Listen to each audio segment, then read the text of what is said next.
Hi everyone. So if you've made it this far, then you are about to start activity 2. And so from this page, remember, you can find the link to activity 2 by clicking on the title. And once activity 2 slideshow is open, you really need to follow all the written directions. For example, this activity is being done in a small group. That's 4 people. Maybe your group only has 3, and that's okay, but it should not have more than 4. And just one person needs to make a copy of the slide, share it with all the other group members, and then be sure that everybody types their name here. In this activity, you're really going to be analyzing both physical and chemical properties. So this slide is going to be like a resource for you to show and distinguish what is a physical property and what's a chemical property and what's the difference between them.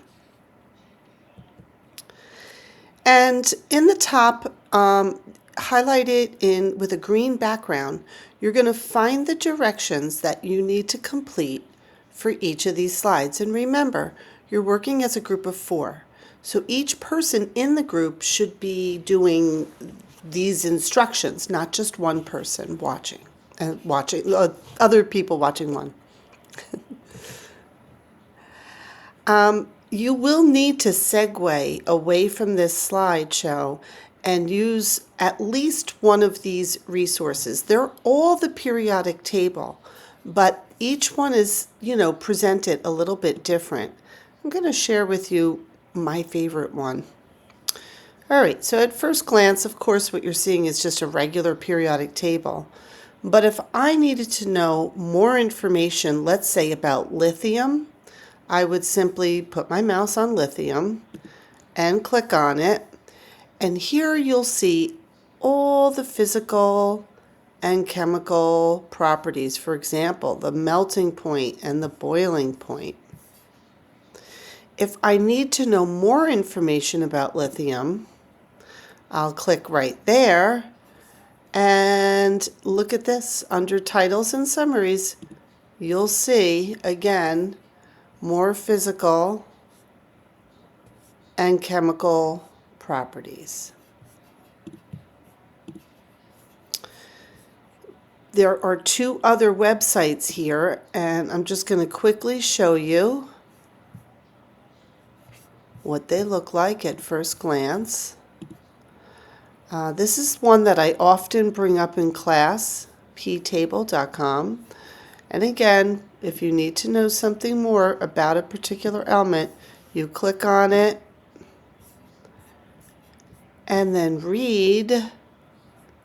Here you'll find physical properties, and atomic properties is another way of saying chemical properties. This data table will need to be completed. Where do you get the information? From those periodic tables that I just showed you.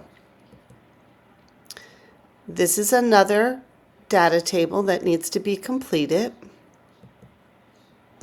And while it might seem like a lot of work, remember, you're just doing one element. So each one person is responsible for filling that whole column, and then the other person in the group would do this whole column.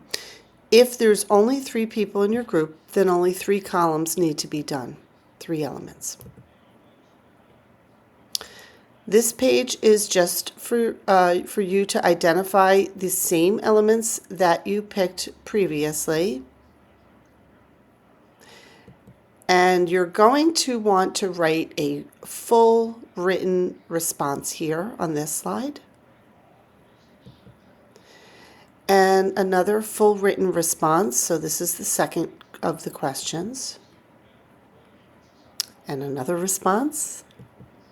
And the last one. So 4 written responses. So if you are a group of 4, then that means each one person will be writing the response for the particular question. And this is just a reminder to be sure that you have your names here on this first slide, and that only one person, the original owner of the document, is the only person that needs to turn it in. Okay, thanks. Bye.